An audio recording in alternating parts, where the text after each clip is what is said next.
Obrigado, queridos. Obrigado. Obrigado.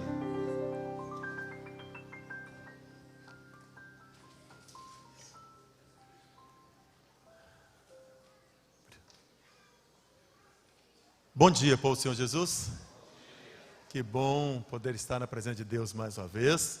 Bom rever pessoas que nós estávamos com saudade, né? Que eu liguei essa semana e falei, estamos com saudade de vocês, né? Aí tá bom, obrigado. Ótimo. Bem, vocês estão vendo que há algo diferente na nossa igreja hoje. No lugar do púlpito, nós temos uma miniatura do santuário, né? Por que nós escolhemos trazer toda essa encenação, ou quem sabe, esses móveis para a nossa igreja hoje? Porque nessa semana nós tivemos a Escola Cristã de Férias. O que é a Escola Cristã de Férias? Para alguns, quem sabe, que estão vindo a primeira vez numa igreja adventista. Aos nossos queridos da Novo Tempo, sejam bem-vindos. Ao povo da internet, que alegria poder saber que vocês acompanham todos os cultos que são realizados aqui na comunidade adventista do Belém, aqui em São Paulo. Nós temos, durante as férias de julho, pessoas que se dedicam a cuidar das crianças durante uma semana, através de ensinos bíblicos. Então nós temos a Escola Cristã de Férias. É um momento que as crianças se divertem bastante, é um momento que elas têm um lanche gostoso, é um momento que elas têm confraternização, mas é um momento que elas recebem a orientação bíblica. E esse ano foi escolhido falar sobre o santuário. E todos os dias que eu vim aqui, não fiquei todo o tempo, mas sempre estive aqui, eu ficava encantado vendo as crianças aprendendo sobre o santuário. E quando chegava lá em casa, o Lucas, que é o nosso neto que mora com a gente, ele contava tudo aquilo que ele havia aprendido aqui na Escola Cristã de Férias. No primeiro dia ele chegou e não se lembrava o nome de sumo sacerdote. Então ele perguntou, vô, qual era o sacerdote mais importante, né? Então, sumo sacerdote. Aí ele entrava no Santíssimo uma vez por ano. Então, sempre ia falando. E eu fiquei muito feliz de saber que nossas crianças aprenderam muito sobre o santuário. E elas querem cantar agora. Elas estão preparadinhas aí? Deixa eu convidar as crianças, vão cantar aqui, né? Vocês viram que a participação delas no louvor? Agora elas vão cantar o hino que elas aprenderam na Escola Cristã de Férias, que fala sobre o santuário. Por favor, isso.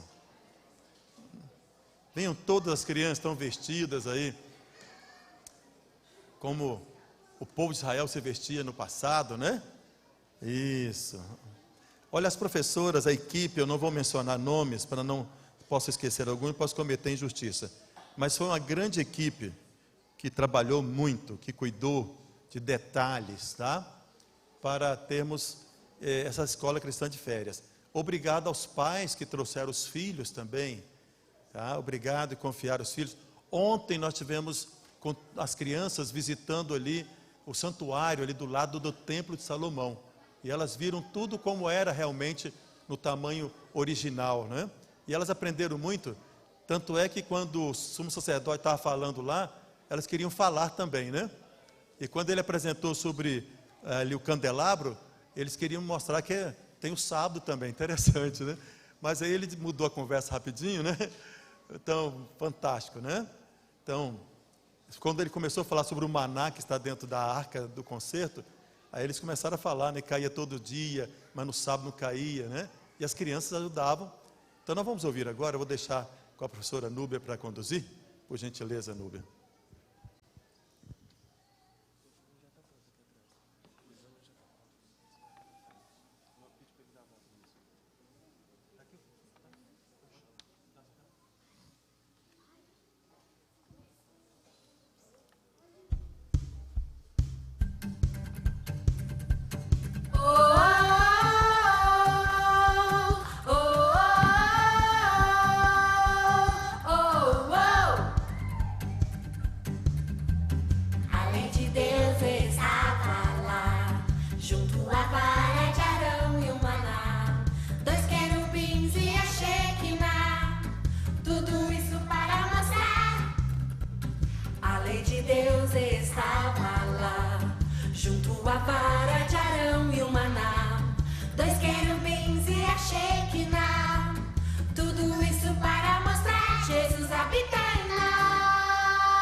de perdão, a glória de Deus em forma de luz, tudo isso para mostrar cheiro suave de oração, até o céu uma nuvem de perdão, a glória de Deus em forma de luz, tudo isso para mostrar Jesus habita em nós, santuário vivo de Deus, Jesus habita em nós, santuário vivo de Deus, Jesus habita em nós, o pão da vida, a luz do mundo, esquino entre nós, santuário vivo de Deus, Jesus habita em nós, santuário vivo de Deus, Jesus habita em nós, santuário vivo de Deus, Jesus habita em nós, o pão da vida, a luz do mundo, esquino entre nós, santuário vivo de Deus, Jesus habita em nós.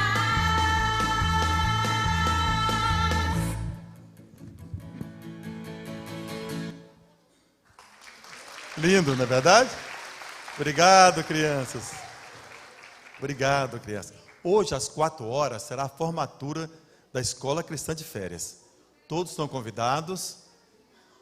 Às 16 horas, hoje, nós teremos uma formatura de toda essa equipe, toda essa garotada que esteve aqui durante toda a semana.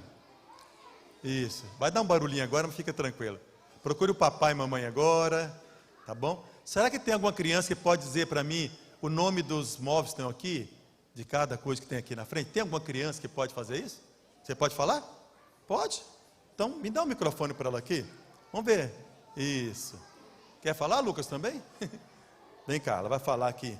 Aqui o microfone. Pode usar esse? Vamos usar o azul? Então, nós vamos pedir para ela falar o que nós temos aqui na frente, tá bem? Por gentileza, querida. Começando lá pelo... Pode começar pelo lado de fora. Pode começar pelo lado de fora. Isso. Vamos ouvir, então? Pelo lado de fora, a gente tem um altar de sacrifício, que quando as pessoas elas faziam algum pecado, elas pegavam um cordeiro sem defeito, daí elas sentavam na frente do altar, fazia um carinho na ovelha, que isso significava todos os pecados que ela fez pela ovelha. Depois ele matava a ovelha e passava o sangue do cordeiro pelas laterais, do altar de sacrifício. Depois, o sacerdote e o sumo sacerdote, antes de fazer as coisas do altar de sacrifício, eles lavavam a mão depois das coisas de sangue na pia. Lavava as mãos e os pés. Depois o sacerdote entrava no santuário, colocava todo dia azeite nas velas do candelabro. Depois fazia a oração pelo altar de incenso. E depois tinha aqui a mesa dos pães.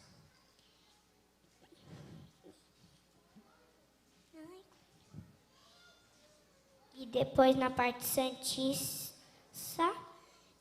tinha a Arca da Aliança, que lá dentro tinha as tábuas da lei, a vara de Arão que floresceu e um pouco do maná que não estragava.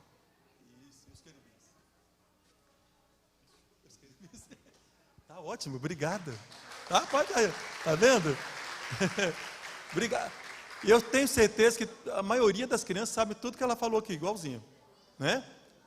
Então, eles aprenderam, queridos, aprenderam. Bem, por que nós cremos e por que a Igreja Adventista tem como um pilar das doutrinas adventistas, doutrinas bíblicas? Nós estudamos muito sobre o santuário. Então, quero convidá-los para abrirmos a Bíblia em Êxodo, capítulo 25, versículo 8. Êxodo 25, versículo 8.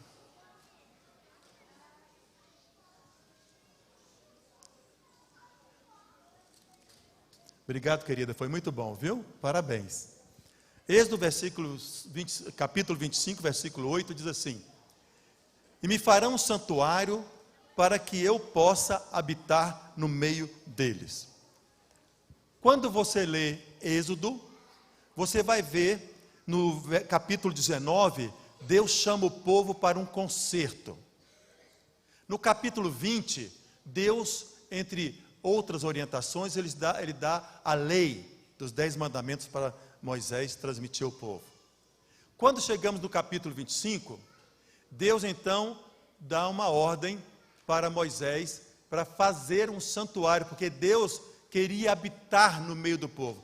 Interessante, sempre Deus quer habitar, desde o momento da criação, desde lá do tempo do Éden, Deus criou o ser humano para habitar com os seres humanos, para estar com os seres humanos, para estar juntos, mas o pecado fez separação, e dentro desse agora, quando Deus chama o povo, tira o povo do Egito, Deus agora quer estar no meio, junto do povo.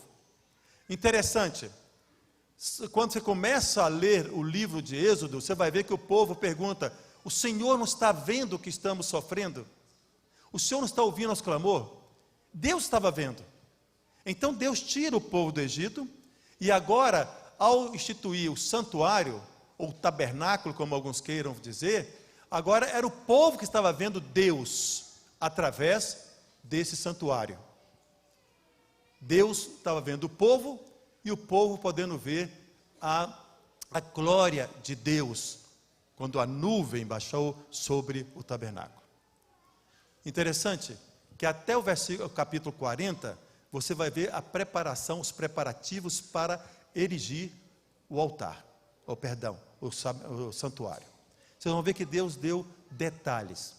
Interessante que também, que a gente vai para Hebreus, e Hebreus, Paulo diz assim, que Moisés foi fiel ao que Deus mandou fazer, nas medidas, no material, em tudo, como Deus mandou, porque Deus deu uma visão do santuário celestial para Moisés. Então Moisés fazia uma miniatura do que é o santuário celestial. Só que entre o capítulo 25 e o capítulo 40, existe uma história muito triste, a história do bezerro de ouro. Quando Deus está conversando com Moisés, e falando sobre o santuário, mostrando como devia fazer o santuário, lá embaixo, Arão, um líder fraco, foi corrompido pelos outros líderes e fizeram um altar. Como Satanás é sagaz. Deus queria habitar no meio do povo, mas Satanás também queria habitar no meio do povo. Quando aconteceu isso, Josué fala com Moisés: olha, ouço alarido, e parece que tem uma guerra, e Moisés fala assim: não é alarido de vencidos e nem de vencedores, é o povo que está se corrompendo. E naquele momento, Moisés desce do monte, quebra as tábuas que ele ia receber de Deus, e aí a única tribo que ficou fiel foi a tribo de Levi. Foi quando Moisés pega aquele bezerro, queima aquele bezerro, e coloca na água, e as pessoas tiveram que beber, e os levitas matam 3.000 pessoas que estavam corrompidas, fazendo um carnaval no meio do povo de Deus. Passado esse momento, Deus chama Moisés de novo. E interessante que eu estou usando muita palavra interessante, né? A expressão, mas é importante sabermos que no santuário, assim como no Sinai, existe uma progressão. É progressivo o momento da pessoa. No santuário, a pessoa primeiro, o pecador, passa pelo altar de sacrifício, passa pela pia da purificação, passa pelo santo e para chegar no santíssimo. Só que, quando você vai ver também Moisés subindo ao monte, o povo fica na planície, os anciãos e alguns sobem com ele até parte da montanha, e só Moisés que chega lá no topo do Sinai. Da mesma forma, aqui. O povo ficava ao redor do santuário, os sacerdotes e os levitas que trabalhavam aqui, e os sacerdotes, mas só o sumo sacerdote chegava aqui. Então, quando Deus fala que para fazer um santuário que ele quer habitar no meio do povo, existia um mediador, que era o sumo sacerdote, que só ele podia chegar no Santíssimo. E depois vamos ver por que isso com o santuário celestial. Bem, como acontecia então? Vamos fazer uma encenação. É uma simples encenação que nós vamos fazer aqui. Tá bem? Então, o que aconteceu? Eu quero chamar o sacerdote, que era assim que acontecia. O sacerdote, ele ministrava aqui e aqui também. O sacerdote, ele chegava, ele estava no pátio, e esse pátio não era tão grande, todo o santuário media 50 por 25, a tenda da congregação, que é mais chamada, o nome melhor para a gente chamar, ela media 13 por 4,5 metros, mais ou menos, 5 no máximo, depende a questão dos côvados, né? Então o sacerdote estava aqui trabalhando, ministrando. A pessoa que pecou, ou que pecava, ela tinha que vir até o sacerdote.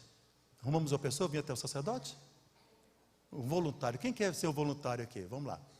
Vem então, vem. Ah, perdão, eu olhei. Vem os dois, pode vir. Pronto, vem cá. Então, dois, olha. O que eles faziam? Como foi explicado, né? Então, eles chegavam aqui. Pega a ovelhinha, por favor. E eles tinham que colocar, isso. Essa ovelhinha está tão pequenininha, né? Tadinha, né? Mas tá ótimo. Então, eles colocavam a mão sobre a ovelhinha, põe a mão, e confessavam o pecado.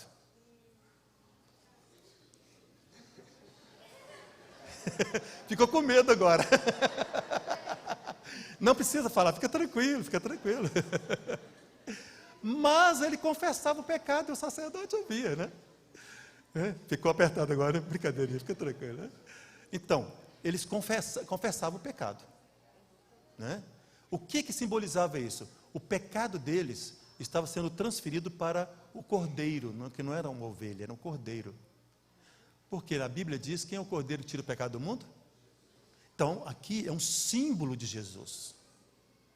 Depois que eles confessavam o pecado, eles pegavam uma pedra bem afiada e cortavam aqui a garganta, vou usar assim, né? Do cordeiro, matava o cordeiro. Não era o sacerdote, era o pecador. Porque o cordeiro estava morrendo no lugar deles. Porque a Bíblia também diz: o salário do pecado é a morte. E também diz que não há remissão de pecado sem sangue.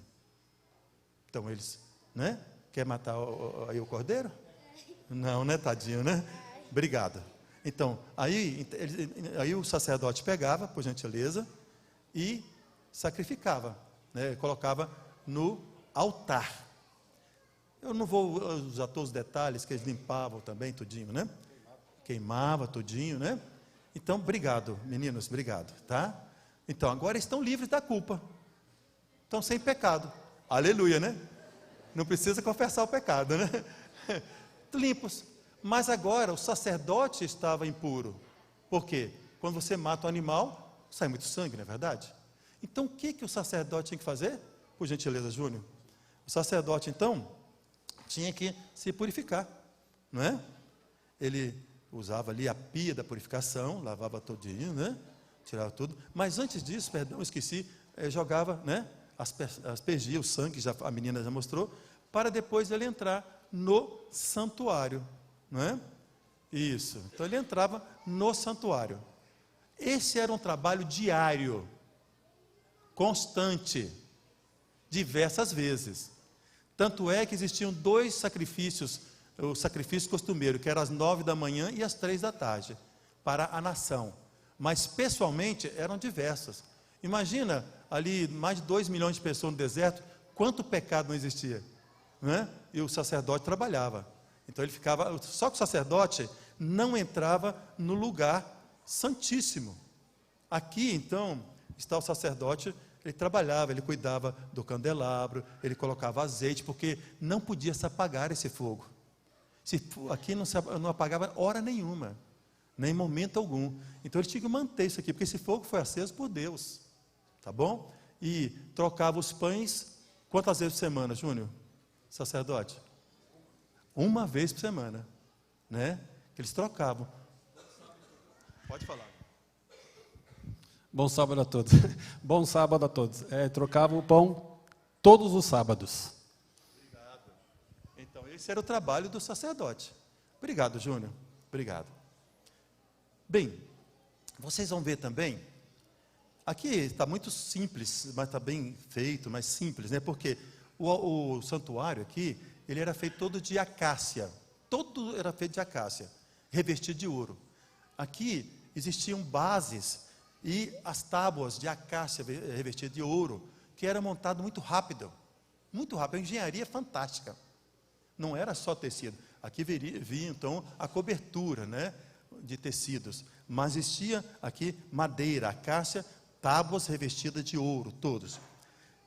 Outra coisa que é importante nós sabermos, que não existia nenhuma entrada de luz no santuário, era tudo escuro, fechado. Então, quando nós analisamos esse detalhe, vamos para o simbolismo. O que simboliza o candelabro de ouro? Me ajudem. Hein? Jesus também simboliza o Espírito Santo. Aqui é o altar de incenso. O que acontecia? O altar de incenso, o sacerdote jogava o incenso, e essa fumaça do incenso subia, e essa cortina não era até o teto. Então, essa fumaça ia até o Santíssimo. O que simboliza isso? As nossas orações. E você vai ver em Apocalipse diz isso. Os pães simbolizam também o corpo do Senhor Jesus Cristo. Mas era tudo escuro.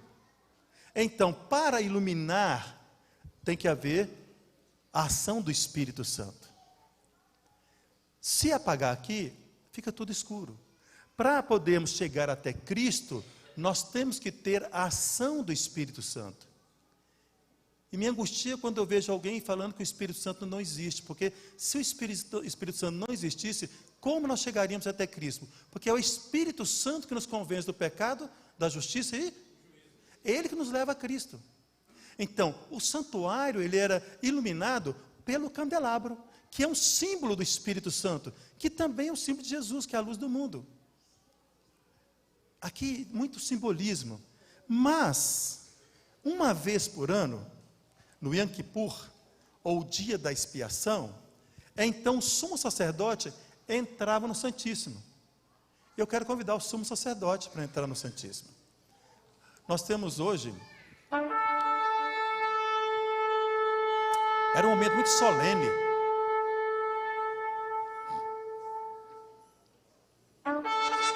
Era tocado shofar, né? E todos ficavam atentos. Pode ficar aqui, por favor. Isso. Como era vestido o sumo sacerdote? O sumo sacerdote tinha uma mitra aqui, escrita também ao Senhor. E ele tinha aqui no peitoral, não é? O tumim, o urim e o tumim, perdão. Isso. Pode acender? Isso. Pronto. O que servia essas duas pedras? Quando tinha um caso muito especial, que não tinha uma decisão, que não tinha uma solução, o sacerdote consultava o Senhor. E então, quando Deus aprovava, a pedra chamada urim ficava acesa. E quando Deus reprovava, a tumim ficava acesa. Era um modo de levar as questões difíceis de decisão para o Senhor. O Senhor revelava. Também no peitoral do sacerdote tem 12 pedras, que simbolizam as 12 tribos, tá bom? Aqui toda a vestimenta, vocês vão ver, e tinha sininhos, né, ali embaixo, porque isso significava que o povo ficava bem quietinho. Imagina 2 milhões de pessoas, mais ou menos, silêncio, que eles podiam ouvir os sinos tocando quando o sacerdote, ou o sumo sacerdote, ministrava no santuário. O sumo sacerdote também, antes de entrar no Santíssimo, ele tinha que oferecer um sacrifício por ele e pela família dele e pela nação. Pode, por favor. Então, da mesma forma que os meninos fizeram, que vieram os voluntários, o sumo sacerdote também colocava a mão na cabecinha do cordeiro, de 1 ano, sem defeito, confessava o seu pecado, era então morto e colocado no altar também. E agora ele também se purificava, né, na pia, ele passava por esse momento. E ele então agora, ele entrava no santo, e também ali jogava o incenso, né? Os pães estão ali, jogava o incenso no altar, e a fumaça subia, e ele então, e ele entrava, pode apagar as luzes todas, por gentileza? E ele entrava então no Santíssimo, por gentileza. Quando ele entrava no Santíssimo, não é? Ele então orava ao Senhor, e a glória do Senhor incendia, né? A nuvem penetrava ali no Santíssimo, entendeu?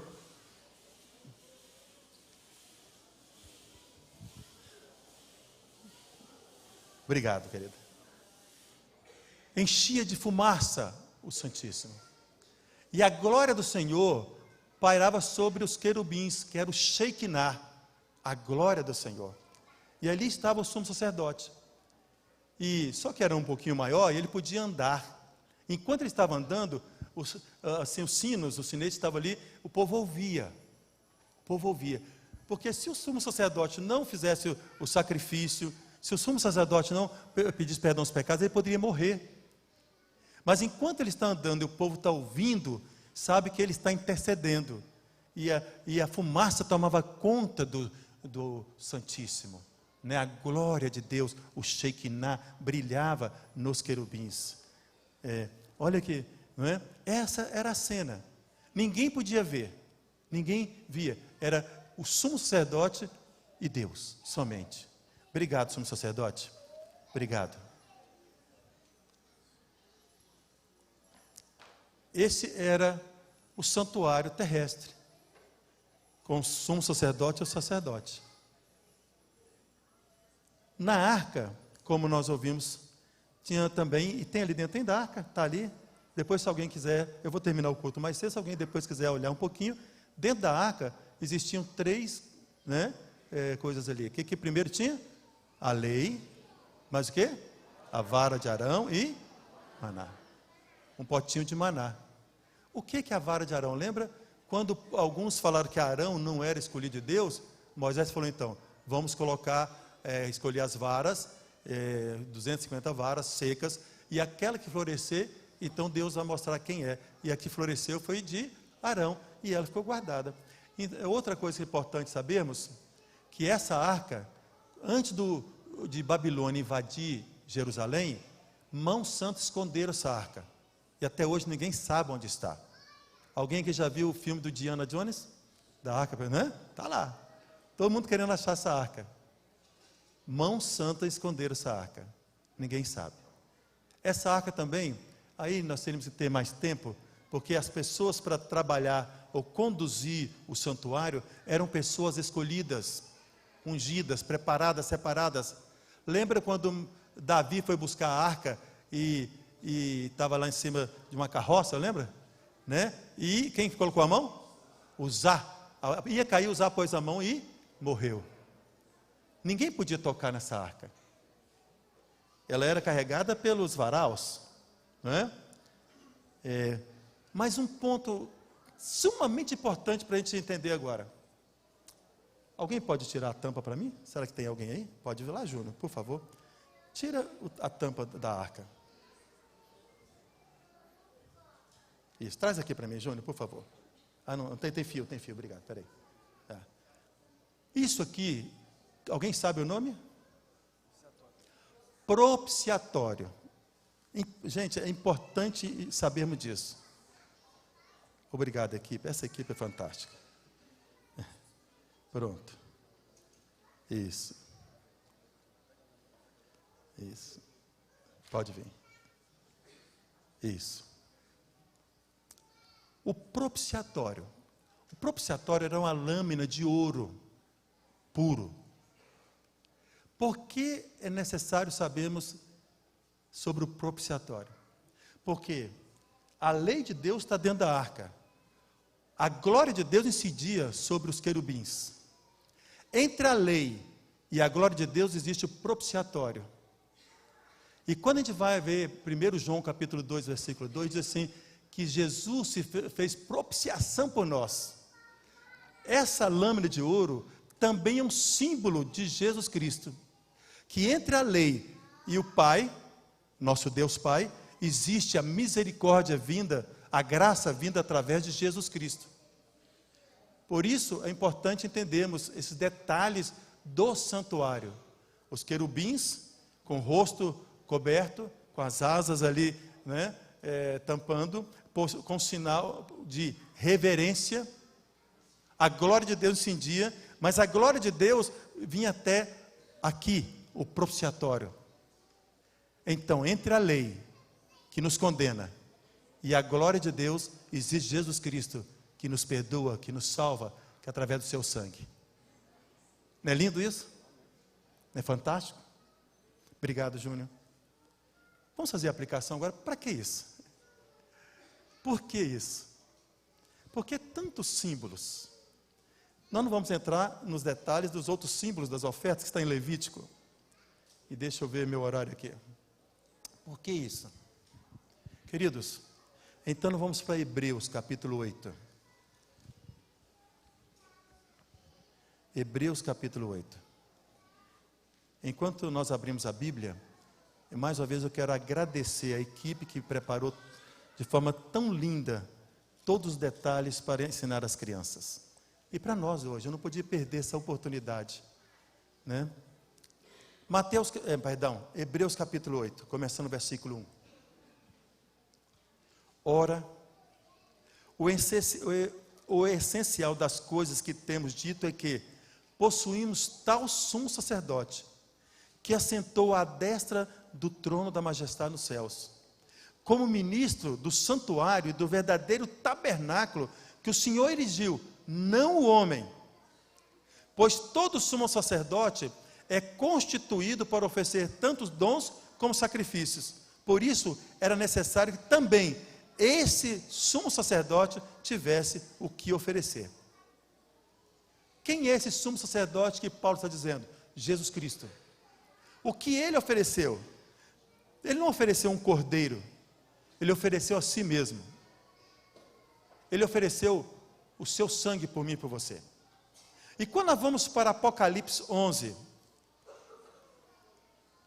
versículo 19, que é um texto muito conhecido dos adventistas, porque nós, como adventistas, cremos que há um santuário no céu. Versículo 19 diz assim: abriu-se então o santuário de Deus, que se acha onde? No céu. E foi vista a arca da aliança no seu santuário. E sobrevieram relâmpagos, vozes, trovões, terremoto e grande saraivada. Deus tem um santuário no céu. Agora, para que Deus pediu Moisés para erigir um santuário na terra? Miniatura, o símbolo do santuário que está no céu. Vamos lembrar, o povo viveu muito tempo escravo.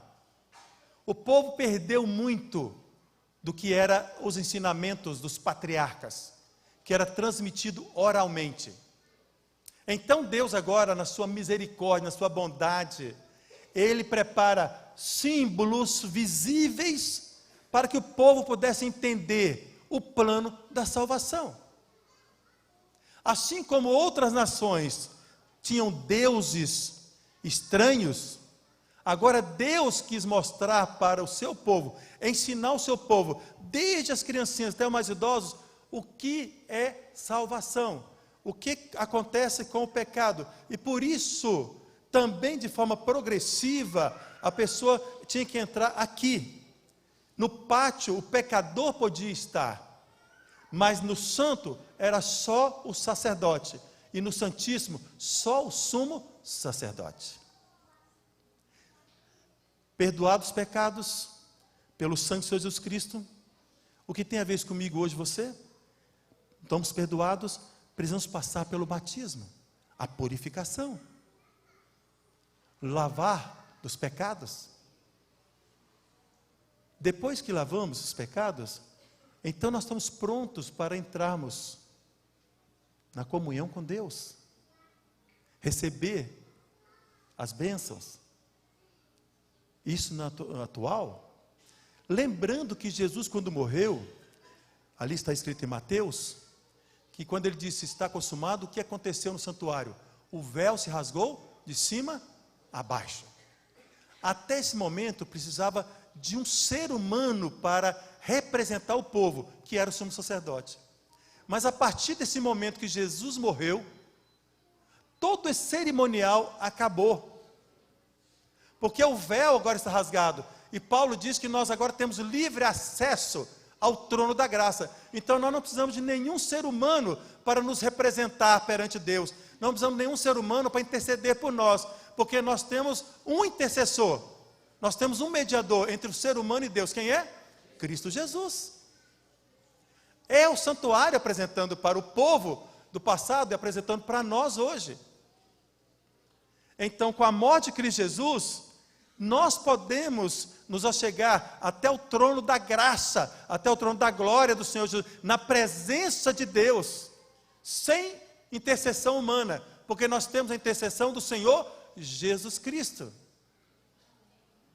Jesus sempre quis habitar no meio do povo, e por isso vai ver em João 1, capítulo 14, João diz assim, e ele se fez homem e habitou entre nós. Jesus habitou entre nós. Jesus, já que não existia mais o santuário, então ele vem em pessoa, Deus vem na pessoa do Senhor Jesus Cristo, para habitar com seres humanos. Interessante que esse santuário, ele se desgastou, acabou, ficaram lá em Siló. Depois Salomão constrói um templo magnífico, com medidas fantásticas. Esse templo é destruído na invasão de Babilônia. Quando eles voltam, depois de 70 anos de cativeiro, então eles reconstroem o templo, e o povo chorava, porque aquele templo de Zorobabel não representava nem uma partezinha da glória que era o templo de Salomão. Mas aí veio uma profecia, que naquele templo, o desejado das nações viria. E depois, quando chega no período de Jesus, é reconstruído novamente o templo, reformado, e Jesus, o desejado das nações, entra naquele templo. Ele vem habitar. Ele não entra no Santíssimo, nem no Santo, no Santo nem no Santíssimo, porque era o sumo sacerdote, mas ele pôde ir ao pátio do templo. Ele atendia os pecadores no pátio do templo. Mas o que tem a ver isso comigo e com você? Queridos, a profecia de Daniel 8,14 diz assim: um ser pergunta a outro ser, e Daniel está assistindo tudo isso, ouvindo, até quando vai durar a desolação do santuário? E aí responde, até 2300 tardes e manhã, e o santuário será o quê? Purificado. Então, Guilherme Miller começou a estudar, e na mente dele, por não existir mais o santuário terrestre, na mente dele, o santuário de Deus era a terra. E Deus já havia, através do Apocalipse 10, profetizado que viria um grande desapontamento. Lembra do livrinho que o profeta comeu? Na boca era doce como mel, mas no estômago era amargo como fel. O que acontece? Marca a volta de Jesus, estou resumindo bastante. Jesus não vem em 22 de outubro, grande parte esquece, mas um pequeno grupo começa a estudar, e Irã Edson, depois de uma noite de oração junto com esse grupo, vai para casa, e quando está passando em meio ao milharal, ele tem uma visão, e Deus mostra que a data estava certa, mas o evento estava errado. E quando então nós estudamos a palavra de Deus, nós vemos que do dia 22 de outubro de 1844, Jesus assume a função de sumo sacerdote. Não digam que Jesus passou para o Santíssimo, fisicamente, Porque quando Estevão foi apedrejado, aonde ele viu Jesus Cristo? Sentado o quê? Ao lado do Pai. É onde está o Pai? No Santo ou no Santíssimo? Santíssimo. Então, Jesus passou a exercer a função de sumo sacerdote. Ele não simplesmente entrou, não existia no céu um lugar fechado por tantos anos. Não, ele passou a exercer a função de sumo sacerdote. Até aquele momento ele fazia a função de sacerdote. Agora ele passa a exercer, desde 1844, a função de sumo sacerdote. E qual era a função do sumo sacerdote no Yom Kippur? O juízo investigativo. Ali era passado o nome, ali era purificado o santuário dos pecados do povo. E é o que Jesus está fazendo hoje no santuário celestial. Ele está ali apresentando para os seres não caídos, porque você e eu estamos salvos. Aqui não está passando o nome de ninguém perdido. Ninguém perdido. Porque os perdidos, os nomes serão revisados no milênio. Aqui não. É só para declarar para os seres não caídos, porque nós estamos salvos. Então não tenham medo do juízo investigativo. Não tenham medo, que isso aqui é só para declarar que você está salvo, em nome de Jesus. Tem gente que morre de medo. Não tenha medo, porque o seu nome está escrito no livro da vida, no livro do Cordeiro. Então Jesus está aqui apresentando na sua misericórdia, na sua mansidão, na sua benevolência, Ele está apresentando por quê? Que eu estou salvo, porque você está salvo. Mas, assim como o sumo sacerdote fazia no final do dia do Yom Kippur, ele joga o incensário, a fumaça sobe, e o sumo sacerdote saía, e então ele abençoava o povo. Da mesma forma, quando Jesus sair do Santíssimo, da sua função de sumo sacerdote, porque não há lugar mais santo que o outro no céu, na sua função de sumo sacerdote, ele vai dizer que está feito, quem está puro fique mais puro, quem está impuro mais impuro, ali estará fechado a porta da graça. E ele vai sair para buscar os seus salvos. Então é importante também sabermos que a doutrina do santuário, a nossa salvação, não está somente garantida na morte e ressurreição de Cristo Jesus. Os nossos irmãos pentecostais, protestantes, entendem muito bem até a cruz. Mas o pós-cruz, e eles nos chamam de seita por causa disso. Porque nós cremos que o pós-cruz também tem a ação de Cristo. Porque o santuário até a cruz vem aqui. Mas tem a parte do Santíssimo. Porque se nós não tivermos um intercessor no céu, o que vai acontecer conosco? Vamos morrer todos. Por isso que João diz lá em 1 João, filhinhos, não pequeis, mas se pecar, temos o quê? Um advogado. Quem é esse advogado? O sumo sacerdote, Cristo Jesus, que apresenta para Deus a misericórdia. Não é que Deus é um Deus tirano, não é isso, mas apresenta para Deus que esse pecador, que sou eu, indigno, aceitou o sacrifício do Senhor Jesus Cristo, e o sangue do Senhor Jesus Cristo me purifica de todos os pecados, e por isso eu sou restaurado, sou renovado, me levanto de onde caí e continuo a caminhada cristã junto com Jesus Cristo. É isso que diz. Mas e agora? Termina aqui? Também não. Apocalipse 21.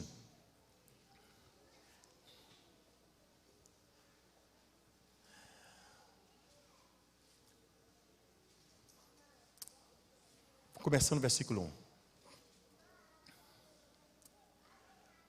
Vi no céu e a nova terra, vi novo céu e nova terra, pois o primeiro céu e a primeira terra passaram e o mar já não existe. Vi também a cidade santa, Nova Jerusalém, que descia do céu, da parte de Deus, ataviada como noiva adornada para o seu esposo. Então ouvi grande voz vinda do trono, dizendo: eis o tabernáculo de Deus com os homens. Deus habitará com quem? Olha, Deus cumprindo a sua promessa, o seu desejo.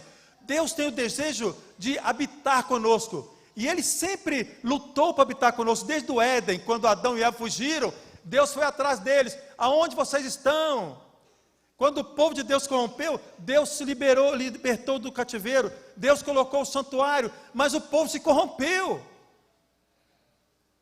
E Deus não pôde cumprir o desejo do coração de Deus. Jesus vem em pessoa, Deus vem em pessoa, na pessoa de Jesus Cristo, e assim mesmo o povo rejeitou. E agora Paulo diz que não sabeis vós que sois o templo do... Nós passamos a ser o templo do Espírito Santo, o santuário do Espírito Santo. Mas o desejo de Deus é dele estar conosco. E isso vai se cumprir após o milênio, quando a cidade santa descer. E então ali estará o tabernáculo de Deus. E o Senhor Deus estará conosco para todo sempre. E então vem a promessa.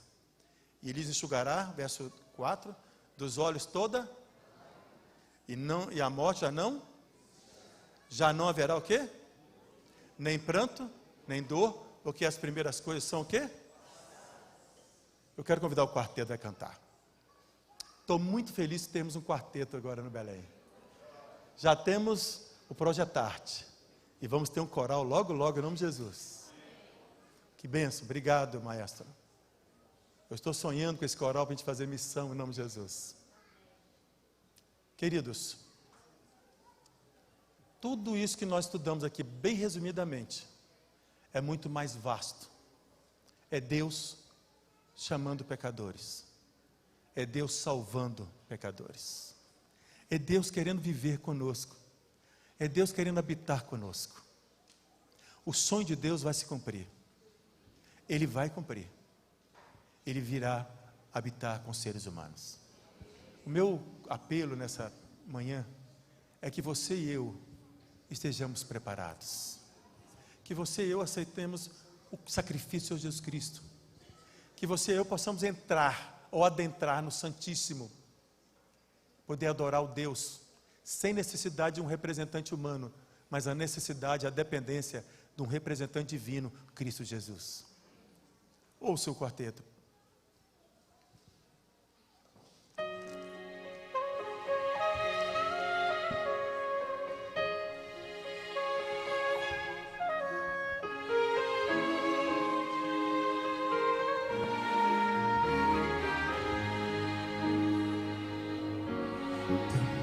Encontrei um outro nome igual a esse, um nome que inspira devoção e o mais puro amor, um nome que Deus nos enviou como um presente e nós recusamos aceitar como Senhor. Esse nome nos quer curar, é preciso pedir. Esse nome nos quer salvar e nos vai redimir. Através desse nome de luz, recebemos virtudes da cruz. Esse nome bendito é Cristo Jesus.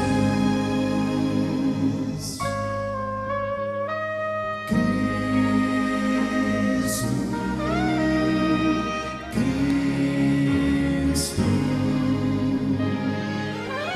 Esse nome nos traz o dom da paz.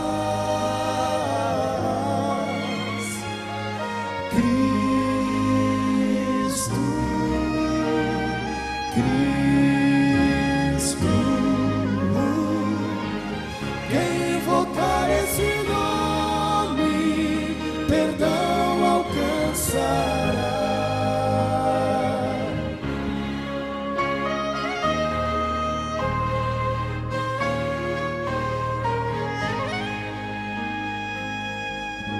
Você pode fingir que não precisa desse nome, ou pode fugir pra não querer desse nome escutar, mas não vai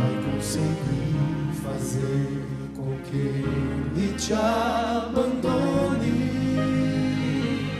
Esteja onde estiver, o seu amor vai lhe encontrar. Esse nome vai lhe envolver, sem você perceber. Esse nome já lhe escolheu para um novo viver, muito além desse céu tão azul. Há um lugar onde tudo reluz e o centro da glória é Cristo Jesus.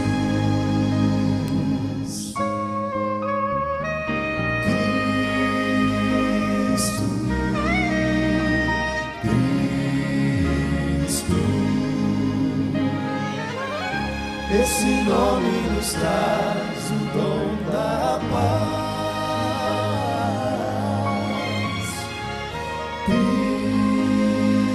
Cristo, Cristo.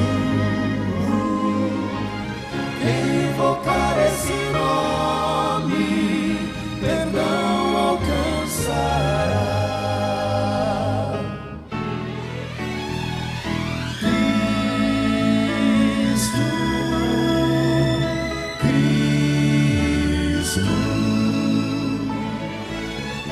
Esse nome nos traz o dom da paz.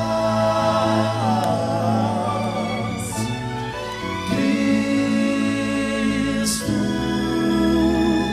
Cristo.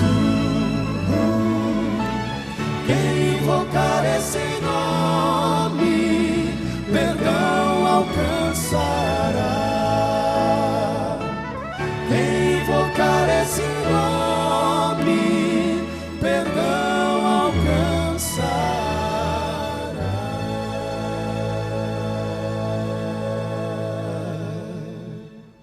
Amém. Pode aplaudir, fica à vontade. Eu gosto. Queridos, tudo isso que falamos hoje é Cristo. Tudo representa Cristo que deu a vida por nós pecadores. Mais ainda, tudo isso representa a Trindade. Todos os móveis que vimos aqui simboliza o plano de Deus para a nossa salvação. E se você crê, eu tenho certeza que você crê, eu quero te convidar a ficar em pé para adorarmos a Deus mais uma vez, através da oração. Pai querido, como ministro da Tua Palavra e pastor desta comunidade, eu quero agradecer, porque essa é uma comunidade viva, uma comunidade onde tem pessoas que dedicam a vida, que tiram a semana para a atividade em prol das crianças, que dedicam um mês preparando todos os detalhes. Obrigado, bom Deus, e sobre eles mais uma vez eu peço Tuas bênçãos. Obrigado pelos pais que confiaram, trazendo os filhos todos os dias aqui, Pai. Obrigado, bom Deus, pelos ensinamentos, ou os ensinamentos que essas crianças receberam durante a semana, Pai. Que esses ensinamentos, bom Deus, fiquem gravados na mente deles para tudo sempre, Pai. Obrigado, querido Deus, porque o Senhor é tão amoroso, que o Senhor apresentou o plano da salvação em símbolos, que nos dá essa garantia que o Senhor continua nos amando, continua desejando habitar conosco. Isso é tremendo, Pai, porque nós somos pecadores, mas o Senhor ama pecadores, e o Senhor deseja sempre morar conosco, e por isso estamos salvos pelos méritos de Cristo Jesus, Pai. Obrigado, que vai chegar um dia que nós estaremos na Tua presença, Pai. E então, nós poderemos vê-lo face a face. Perdoa, Pai, nossos pecados. Assim como foi feita a oração no começo desse culto, eu repito, abençoa desde os pequeninos até os mais idosos, que estejamos sempre na proteção dos Teus santos anjos. Em nome do Senhor Jesus. Amém, Senhor.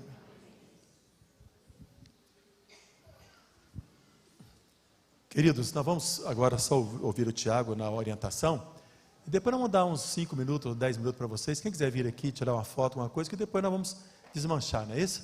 À tarde vai ser retirado.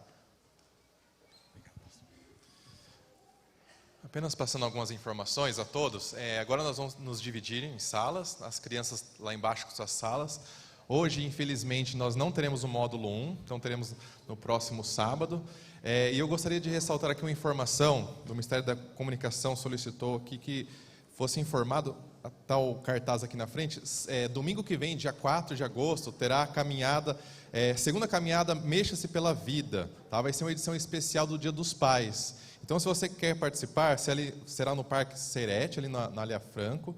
É importante vocês fazerem as suas inscrições pelo site. Vocês podem entrar na página do Facebook, nas redes sociais. Aí nós temos até um QR Code para você ler ali, fazer sua inscrição.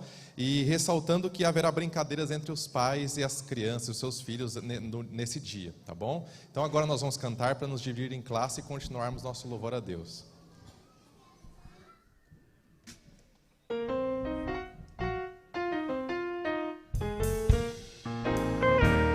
Família, estamos aqui, partilhando o amor de Jesus, que sua cruz o motive a orar, é cantar conosco esta canção, alegria de vê-lo aqui, pulsa forte o meu coração, sinto amor que nos une então. Esse aperto de mão,